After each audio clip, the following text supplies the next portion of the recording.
Past indefinite tense में never, जिसका अर्थ है कभी नहीं, एक नेगेटिव भाव रखता है, का कैसे प्रयोग किया जाए, यहाँ कुछ वाक्यों का उदाहरण देके उल्लेख किया जा रहा है।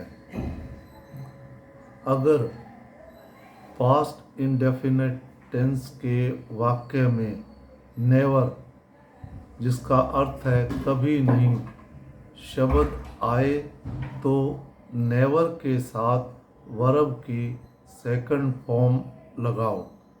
ध्यान रहे, नेवर के साथ वर्ब की सेकंड फॉर्म का ही प्रयोग होगा और डिड नॉट नहीं आएगा, क्योंकि नेवर ऑलरेडी ही अपना नेगेटिव भाव रखता है, इसलिए दोबारा डिड नॉट लगाने की आवश्यकता नहीं है।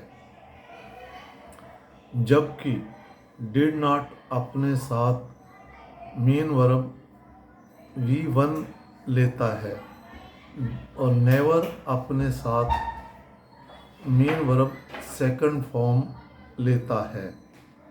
जैसे राहुल कभी झूठ नहीं बोला, राहुल नेवर टोल्ड ए लाई, राहुल कभी झूठ नहीं बोला।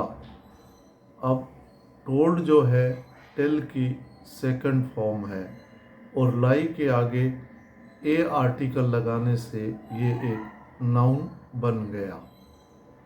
उसने कभी मेरी सहायता नहीं की, ही नेवर हेल्प्ड मी।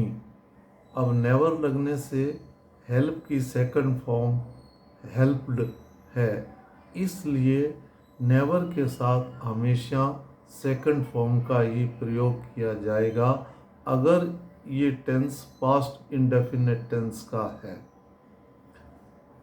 आपने मुझे कभी नहीं बताया, यू नेवर टोल्ड मी। आपने मुझे कभी नहीं बताया। मैं कभी वहाँ नहीं गया, I never went there. Went जो है गो की सेकंड फॉर्म है।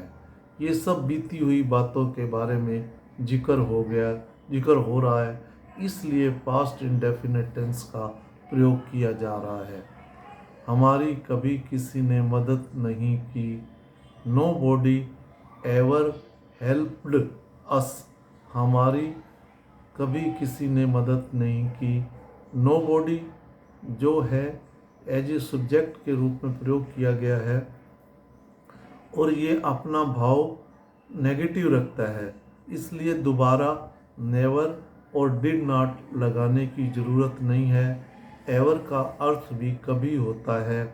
हेल्प जो है वो सेकंड फॉर्म का प्रयोग किया गया है, इसलिए हमारी कभी किसी ने मदद नहीं की।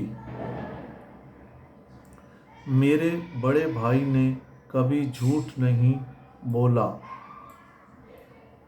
माई elder brother never told a lie. अब टेल जो कि सेकंड फॉर्म टोल्ड है, तो इसलिए नेवर के साथ टोल्ड का प्रयोग किया गया है। My elder brother never told a lie. मेरे बड़े भाई ने कभी झूठ नहीं बोला। मैंने ऐसा मीठा पानी कभी नहीं पिया, I never drank such A sweet water. मैंने ऐसा मीठा पानी कभी नहीं पिया। अब नेवर के बाद ड्रिंक की सेकंड फॉर्म ड्रैंक है, तो नेवर के साथ हमेशा सेकंड फॉर्म का ही प्रयोग किया जाएगा। सच ए, सच अपने बाद हमेशा ए आर्टिकल लेता है, तो इसलिए ए आर्टिकल यूज करने से सच ए स्वीट वाटर, तो ये ए स्वीट वाटर एक नाउन बन गया है। तो सच ए स्वीट वाटर मतलब ऐसा मीठा पानी, ये एक नाउन बन गया है। I never drank such A sweet water. मैंने ऐसा मीठा पानी कभी नहीं पिया। यहाँ पर जितने वाक्यों का उल्लेख किया गया है इसमें नेवर के साथ V2 का प्रयोग किया गया है, V1 का प्रयोग कभी नहीं करेंगे, ये ध्यान रहे। अब आपसे निवेदन है इसको शेयर ज़रूर करें ताकि ये उन वंचित बालक बालिकाओं विद्यार्थियों जो दूर दराज ग्रामीण इलाकों में रहते हैं उन तक पहुंच सके, क्योंकि मैंने यहाँ कोशिश की है इंग्लिश ग्रामर के हिंदी में नोट्स तैयार करके रूल्स बताने की कोशिश की है, क्योंकि इंग्लिश ग्रामर के इंग्लिश लैंग्वेज में रूल होने से उनको समझने में उनको कठिनाई होती है। दूसरा, मैंने ग्रामीण भाषा का प्रयोग किया है ताकि उनको आसानी से समझ आ सके। जय हिंद।